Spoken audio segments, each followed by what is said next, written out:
April 26th at 10:51. It's myself, Investigator Norton, Investigator Josh Waits, and state your name. Ronnie Wyatt. What's your employee number? 20325. We're going to talk about the incident that happened on April the 13th. Give me an updated phone number that you can be reached at. I want one that you can be reached at because I've called that number over 15 times. You do not answer. So give me one that you're going to answer because we could have had this over with yesterday. What number is that? That's my sister's number. I live with her. When you called me yesterday and I answered the phone, what did I tell you? You were in an interview and you contacted me. And I called you right back. I called you 5 minutes later and you didn't answer. And I called you 10 minutes later and left your voicemail to be up here at 9 o'clock today. Do you not check your voicemail? No, I didn't receive any calls. That's why I didn't. We tried calling this morning multiple times. And You didn't, I got those calls this morning. Was you working Friday, April 13th? Yes. Where was you assigned? Housing Unit 2. So during 6 o'clock in the morning, 1800 hours that night, did you have a chance to come in contact with inmate 4? Yes. Why did you come into contact with inmate 4? He was in the orientation side of the housing unit, and I was in the security section feeding them dinner sacks, and I heard a call over the radios, it distorted traffic or whatnot. All I heard was officer in the cell. I was under the impression that it was a fight or something going on in another housing unit. So when I ran out of that section, the control officer, who was Officer Lamore, she was flashing me with her flashlight pointing at Section 6. So I responded to Section 6, and I saw Officer Finch and Officer St. Louis struggling with inmate 4 trying to get him handcuffed. When you say struggling, what were they doing? As far as they were trying to get his hands behind his back. One, that was what Finch was doing. St. Louis was standing, if inmate 4 was on the floor, he was standing next to his, or leaning over next to his shoulder. Officer Finch gave him a knee strike to the back. That was the only one I saw him do. I responded. I ran in the cell and ran around, or had to squeeze around Feimster in the cell door of the cell wall, secured one of his arms, but the other one, his right arm, was between his chest and the floor. Officer St. Louis gave him roughly 3, maybe 4 elbow strikes to his upper back, one hitting his upper neck. I believe it was in Burton, but one of them hit his upper neck in the red zone. That was an elbow? Yes. You said 3 maybe? 3 3 or 4? around 4. This was while we were trying to get him handcuffed. Did St. Louis give any knee strikes? Not to my knowledge, no. All right, what happened? Did y'all eventually get him handcuffed? Yes. Eventually. I really honestly don't remember, but somehow we were able to get inmate 4, to lean to the left a little bit so we can get their right arm from underneath him. Officer Feimster and I handcuffed him. Any strikes delivered after he was handcuffed? Not to my knowledge, no. All right. Who escorted him out? Officer Feimster and St. Louis lifted him up. Once he was handcuffed, I just left. I walked away. I left the cell. When I turned around and actually looked, when I was halfway through the day room towards the section door, I saw Officer St. Louis was escorting him. All right, where did he escort him to? The catwalk. Then where? It was around the area of the patrol tower door, but inmate 4 ended up right in front of the glass of Section 1. When you say ended up, what do you mean? When he was handcuffed, and basically when he was in the catwalk, we or St. Louis let him go. Like, he was handcuffed, so the situation was over. Of course, inmate 4, he was kind of pacing a little bit. He was upset about what just happened, and I guess he kind of walked or moved or somehow migrated in front of that section. Show me, when they're walking out, show me how they're walking. Are they walking, is he walking by himself? Are they escorting him? When we got to the catwalk, by the time he got to the control tower doors, when I remember St. Louis, taking his hands off of him. At that point, they let him go. As far as he was still handcuffed, right, but he was still, he was walking, back and forth and whatnot. And we were waiting on both the supervisor and the paramedic to get there. So the inmate's walking around? Not he moved all of like 5 feet maybe. What that was while you're waiting on the Yes. paramedics to come through? Yes. But he was standing up? Yes. So the only time he was on the ground was by himself? No. As far as what he said, I don't exactly remember, but he was running his mouth, doing a lot of talking and whatnot, and then I remember Officer St. Louis walking up to him and putting him on his stomach. How long you been doing this job? A little over a year. What'd you do before? I'm in the military. You're in the military? Yes. In the military, they teach you to be detailed? Yes. Okay. From the time he got off the ground in front of the cell, he's handcuffed. Mm-hmm. And they're now going to escort him to another section, correct? To the catwalk, yes. Start from right there. Start from Be detailed. Start from when he was... When they picked him up off the ground, Okay. when they originally handcuffed him, picked him up, start from right there.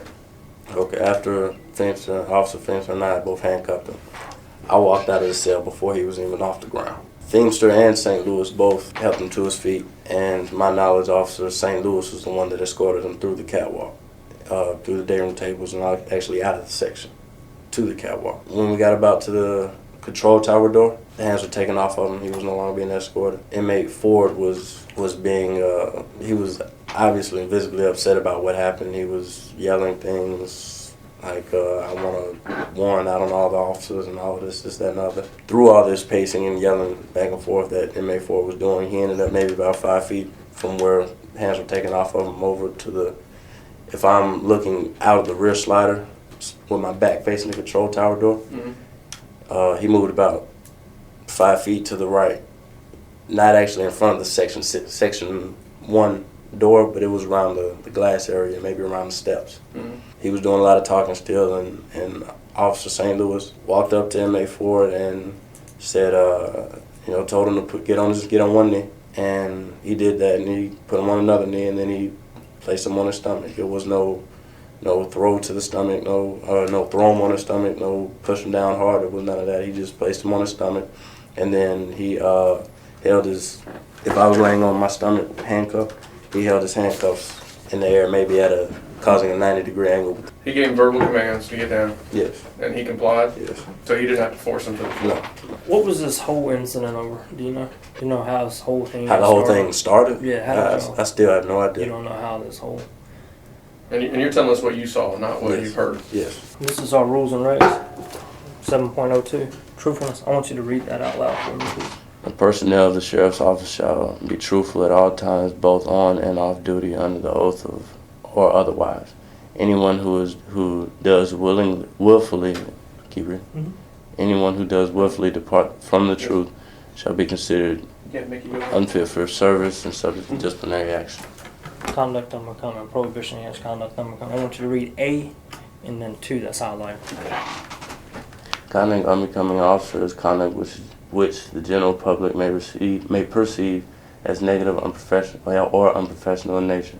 Conduct unbecoming of an officer is as following, but not limited to: personnel of the sheriff's office who are found to have committed any of the following offenses may be subjected to disciplinary action: lying to a superior or to other employees. These are our rules and regs. You took a test on them, Yes. so you know them. Yes. This is what we go by when we come to work. Yes, sir. So you said everything you just told us is the 100% truth, and you didn't deviate, omit, or anything. No. And you wrote this is your statement Yes. that you wrote on the 18th, which was 5 days ago. Yes. What you just told us pretty much is consistent with your statement. I guess you wrote this for Lieutenant? Lieutenant Bohr called me. Told me to write it. All right. Instead of having you write a whole nother statement, since your story is consistent with this, I'm just going to sign it as a witness, date it, and then you can sign it saying it's your correct statement. Unless you need to change something. No, I don't. So everything's good? Yes. Is there anything else we need to know about this incident? No. Do you think excessive force was used on this inmate? Everything was done by policy and procedure? Or is there anything we didn't ask, we should ask?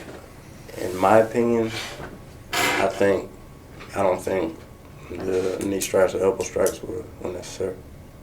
I mean, that's just... Were necessary or unnecessary? Were unnecessary. I don't think they were necessary. Okay. And I'm saying that because in the short time I've been here, I've handcuffed countless people. A lot compliant, a lot non-compliant. But when there's 2, even 3 officers, it shouldn't take all this just to get them handcuffed. In my opinion. When we do use of force, did we go over all this stuff? Yes. Pressure points? Did anybody try any pressure points in there? No, not that I remember. No. That was your housing unit, right? Yes. You, Lamar, and Feimster, correct? Lamar was up there helping, but it was me and Feimster. Okay. In normal practice, if you have to go to somebody else's housing unit to drop off an inmate, do you start trying to control the inmates in there? or or do you leave that to the person whose housing unit it is? In my opinion, it takes power away from the officers that are already there. If I'm escorting somebody to another housing unit, or I'm just walking through for whatever reason, anytime an inmate asks me a question, I don't talk to the officer that's working here. I don't do that. This is your housing unit. Mm-hmm. So have you had any dealings with inmate Ford prior to this? Have you had to talk to him throughout the day? Prior to that, no, because he was in orientation. What actual day he was in, I don't remember. But before that, no, I hadn't any. That was my first time ever dealing with him, or dealing with him on a one-to-one level. All right, and when y'all were walking him out, you said that he said something that I guess agitated St. Louis. So St. Louis told him to get on the ground. Yes. What did he say? Exactly what he said, I don't remember, because from the time he was being picked up from the floor after being handcuffed to the time he was on the catwalk, he was, running his mouth. And I always do my best just to zone all that out and not get caught up in that. Do you think St. Louis lost his temper or handled it unprofessional? I do. You think he could have handled it differently? Yes. Did you try to talk to St. Louis after this? No. To see what happened? Or? No. Oh, well, right after the situation. Yeah. Like, hey, you calm down or whatnot, or did y'all try to calm him down? Right. Was he amped up? Or? After the initial situation had diffused and whatnot, I called him. I can't remember if he called me or I called him, but talked to him, and it was almost like he had kind of zoned out, and he was almost like asking me, like, was I doing too much, or Really? Yeah. You got anything you need to ask him? No. I mean, you understand that you didn't hit the guy, right? No, I never touched him except for handcuffing. Okay. You have no potential for being in trouble? No. Okay. So, we just want you to be honest about what you saw and what happened. I understand. So, I don't have any more questions. I might have missed something here, but show me at which point on this video this inmate goes down on one knee, and then two knees, and then he's laid on his stomach. After giving a verbal command. All right, who's walking right there? Thanks. Okay. All right. Who's this? Me. Who's this? St. Louis. So you right here, you can see everything that's going on. Yes. You What can is that? See all of that right there going on. I mean, you're looking right at that, right? Yes. All right. Tell me what you see. See him, put him on the ground. Where's the verbal command where he goes to one knee, then another knee, then he gently lays him on his stomach? That's just how I remember it. So this is not how you remember this? No, I do remember him giving him verbal commands to get on the knee, to get on the floor. What's wrong with that right there? Does he have control of him? Feemster have control of him? No, No, he doesn't? I don't think he does. Why, what's he doing? Feemster's using one arm, walking. The guy's walking. Mm. What's not in control there? It's just a technique I wouldn't use. But, I mean... I mean, Feemster's casually walking. He's looking at his hand. Why does St. Louis come up and grab him and take him away from Feemster? Because Feemster doesn't go with him. He was doing a bunch of talking and whatnot. That's, I think, upset St. Louis. Do you think St. Louis got upset and lost his temper? Yes, because inmate was yelling things at me, Feemster, and St. Louis. Neither one of us, Why didn't you go up and grab him, slam him on the ground? because he was already in handcuffs. I know it's not a So you wouldn't do that? no. You understand why I had you read the truthfulness policy out loud? Yes, I And do. the conduct number coming? Yes, I do. You think you was being 100% truthful with me? Yeah. As far as my recollection. Yeah. Okay, if you was, I want you to find on this video where he went down on one knee, went down on two knees, and then was placed gently on his stomach and was not slammed down. Because that's your version. Mm-hmm. And that's what you told me. And you said that was 100% true. So, yeah, you can play with it, find it, and show me that way. When I go up there and show it to the sheriff, this is what you told me, I can show him on the video where it's at. I can't. I mean, I can tell by your body language that you know what just happened wasn't right. There was no reason to slam that dude on the ground. He's already handcuffed. Feemster had control of him. If anything, St. Louis could have walked up, put his hand up like that, and both of them could have carried him out. There's no need to slam him on the ground. He wasn't trying to kick, bite, spit. Inmates talk. I know you've heard everything under the sun down there. And you've never been in this office for use of force, have you? No. That's not why you're up here now. You're not in any trouble except for coming up here and trying to protect St. Louis. All right? Mm-hmm. And I understand that, okay? I do. You know, I work the road. He's worked the road. You know, I understand that. Color blue, look out for your brother and all that. But you're going to wind up getting yourself in trouble.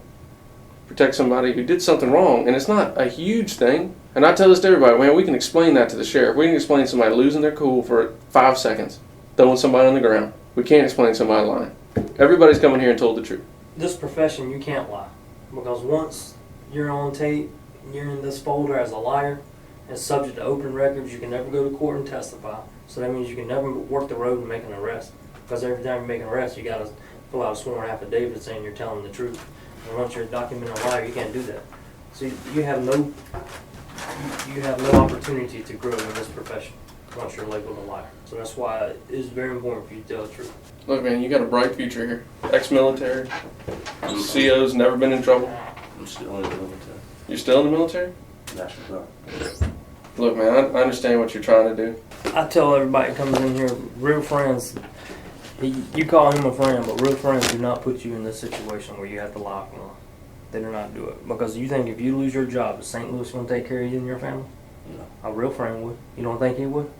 No. I guarantee if I called him and asked him, hey man, I'm short on my light bill, can you pay it? He'd do it. So it ain't worth losing your job over somebody else. It's not a real friend. This is your miscellaneous report you wrote? Yes. Okay. What is this? You left out all kind of stuff. When I wrote that report, I just wanted to put my involvement in it. And I see that was wrong. That was why it was as brief as it is. I guess you didn't want to throw anybody on the bus, get anybody in any trouble. I mean, I guess that too, but mainly my main concern was put my involvement in it. Did you see any violations of policy or procedure? In that video, No. When you were down there? when I was down there, the actual put him on the floor, I didn't think that was in violation to actually put him on the floor because he was talking too much. Looking back at it, maybe the way he did it, yeah, that was excessive. But What about the knee strikes and elbows and all that? You just said it was not necessary. If it's not necessary, would you consider that excessive? you said, would I consider it? Yeah, if it's not a necessary use of force, by the very definition, would that be excessive use of force? Yes. Because you're only supposed to use what is necessary Reasonably to gain necessary. compliance. All right, so if it wasn't necessary, then it's excessive. Yes. Should you have put that in your statement? Yes. The problem is you got a state inmate. The guy's been an inmate probably most of his adult life. He knows the system. He knows what to do, what to say, and what buttons to push. You got to learn this because if you're going to have a long career in law enforcement, you're going to encounter these guys every day. They're going to know what buttons to push, and if you fall in their trap, they're going to get you.